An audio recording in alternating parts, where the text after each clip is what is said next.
Hello, everyone. Welcome to Talking Reds. And something stuck in my mind this weekend of what Gary Neville said about Liverpool, and he compared them to his Manchester United side in the past, and compared Trent to Beckham, which I absolutely get. And it made me think, who does this Liverpool side remind me of? And players as well. What players do they remind me of in the past? And I get that Manchester United comparison to the Sir Alex Ferguson comparison, and the way it's the mentality thing for me in terms of that. I think Liverpool this season have not given up in any game, no matter what's been thrown at us. We've got a few late goals. The 10 men against Fulham, we came at 10 men against Fulham, we didn't lose. Just things have been thrown at us, and we've not given up, and we've shown absolute mentality. And I get the association there with Manchester United, because this is what Manchester United did in the 90s, the 2000s. No matter what happened, yes, they had about 20 minutes added on time, Fergie time, but no matter what happened, they never give up. They played right to the end whistle. They pushed on to get another goal. If they were drawing, they pushed on to get a winner. If they was losing, they pushed on to get a draw. They just kept going, and that's what Liverpool do in this season. So the direct comparison between Liverpool and Fergie's Man United is there. Is absolutely there, and I get what Gary Neville says between that, and he probably, when Gary Neville's been in that situation, like he was in that Man United dressing room, what he felt there in that dressing room, like we're fucking mentality monsters here. We keep going. He sees that in Liverpool, which is a massive compliment to Liverpool right now, a massive compliment, because he's saying you championship winning mindset players, your championship mindset team. So what you're showing is what champions have shown in the past. The Fergie Man United that showed the champions. So I'm going to talk about the players as well. So Trent Alexander-Arnold, obviously compared to Beckham, and that right channel, obviously plays at right back. Beckham played on right mid, but that right channel with the space, with the crossing ability, the Beckham comparisons are absolutely spot on. Even to the point where he attacks the wing at times and gets on the bar line and whips it across the box from there as well. Beckham did the exact same. But Beckham sort of sat back a little bit more as well, where Trent sits in that position. When they saw the goal against Tottenham at the weekend, with the cross into Diaz, the header from Diaz, that area there, that was where Beckham was prime Beckham, and that's where Trent is prime Trent. It's pretty much spot on in terms of how they play. I mean, Gary Neville used to bomb on all the time, and Beckham used to have space to cross them balls in like that. That's exactly what Trent does. And who's got a better right foot, Beckham or Trent? That's going to be a debate for the ages. That really is. By the time Trent retires, like everyone knows Beckham for his right foot. This guy had adverts made about his right foot. This guy was like Beckham's right foot, Adidas Predators. It just everything about Beckham's right foot was just all over the papers. Everything. Trent's right foot is just as good. It's just as good. His vision, his ability to pass the ball across the pitch, and the cross into the box, cross of the ball into the box, are just pinpoint at times, which Beckham were. Comparisons are absolutely spot on.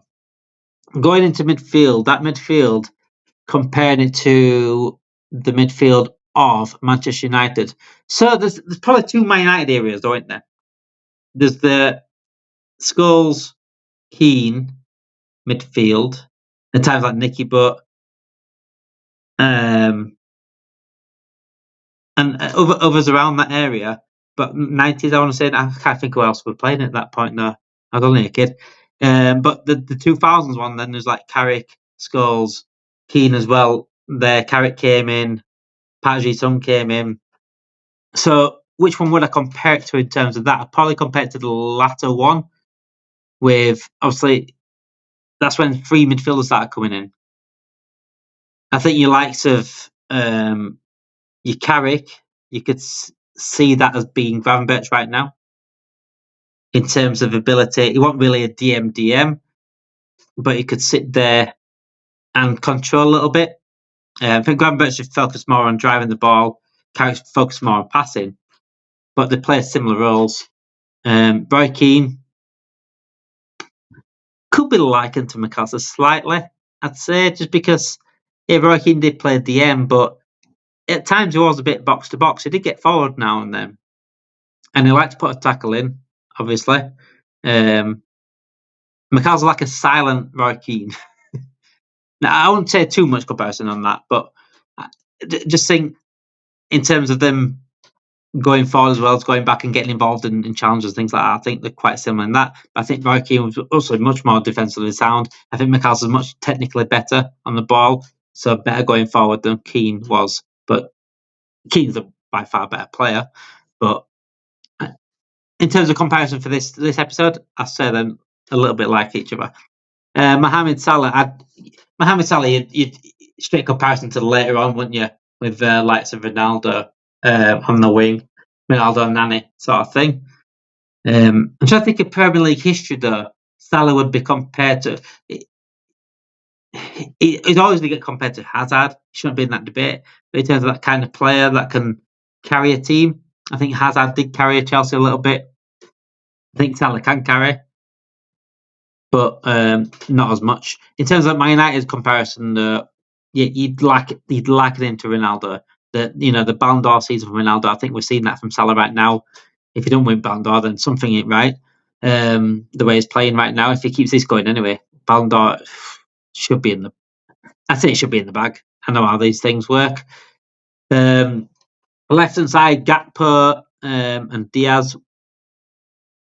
See, go back to Giggs. I think Diaz is more like Giggs in terms of directness going out wide. Gakpo is a bit more like Nani. In terms of that cutting inside and getting long range shots off, Nani was quite good at that, quite skillful on the ball, pretty decent at getting round players. Gakpo quite can do that, especially on the inside.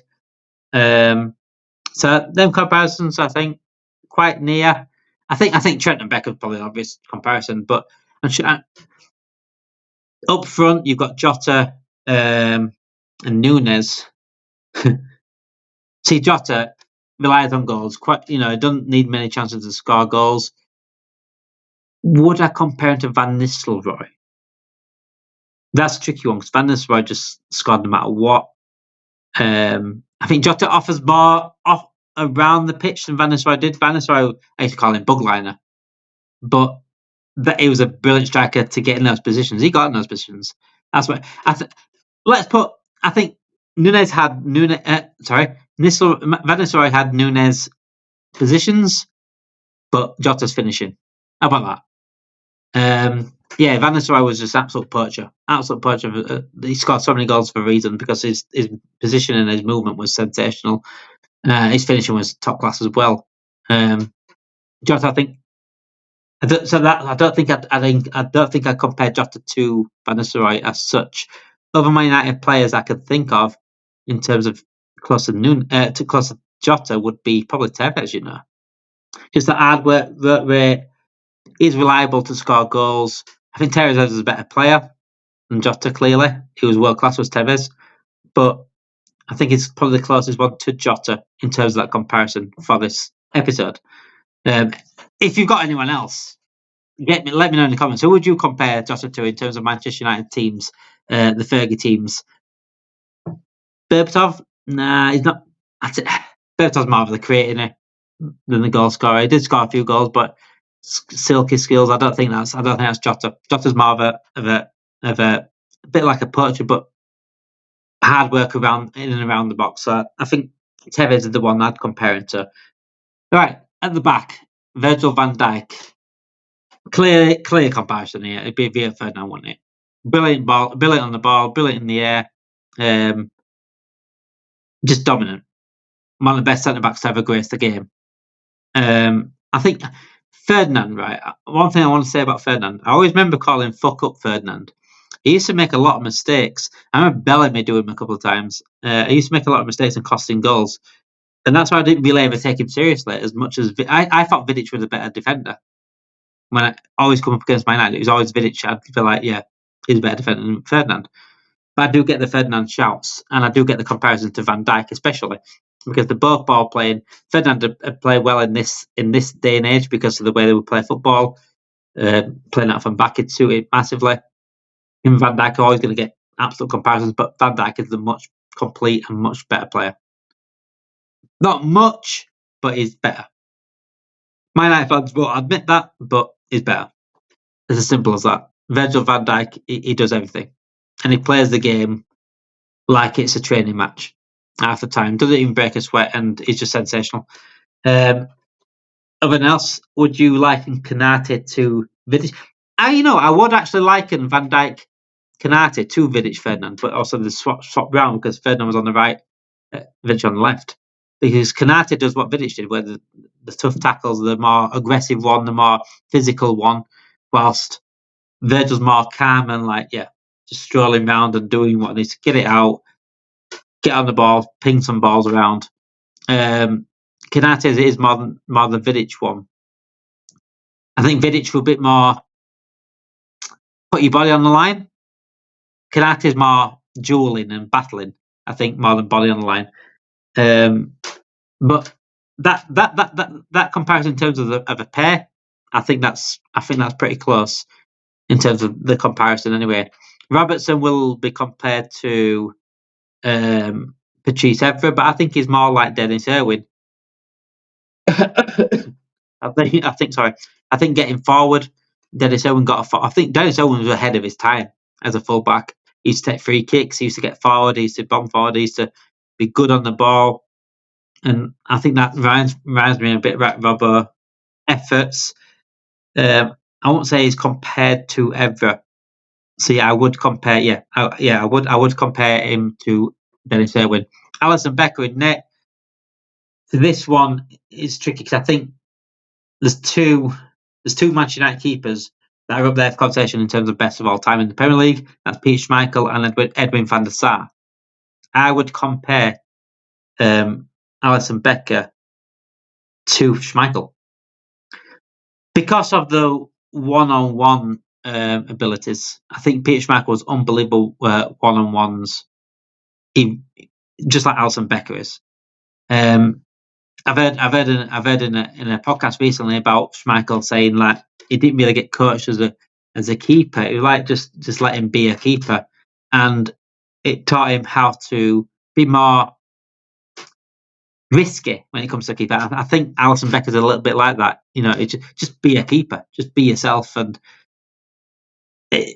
even on the ball, you see how risky Alisson can be sometimes. But in terms of coming out and getting involved in the play and coming out and making himself big, and I think that's what reminds me of Schmeichel. The way Alisson Becker comes out in one-on-ones and makes himself massive and is like, "Come on, you're not scoring against me." His confidence of not the striker, no matter which striker it is, you're not scoring against me. And Schmeichel was like that. So I think Schmeichel's more the comparison to Alisson Becker than Edwin van Sar is. I think Edwin van Sar was a brilliant shot stopper. But the whole game, I think Schmeichel and Alisson much more like each other than van Sar and Alisson. So Gary Neville, thank you for this episode. Gary Neville, thank you for this idea of an episode. What do you guys think in the comments? Is anyone else that reminds you of anyone in terms of our team right now and Manchester United team, or just the Premier League players as a whole? Who reminds you of who? Trent Beckham is clearly an easy comparison. Is there any more easy comparison than Trent and Beckham? Get it in the comments. Like this video. Subscribe to the channel. Get notification bells on. Thank you everyone for watching. Have a great night, guys.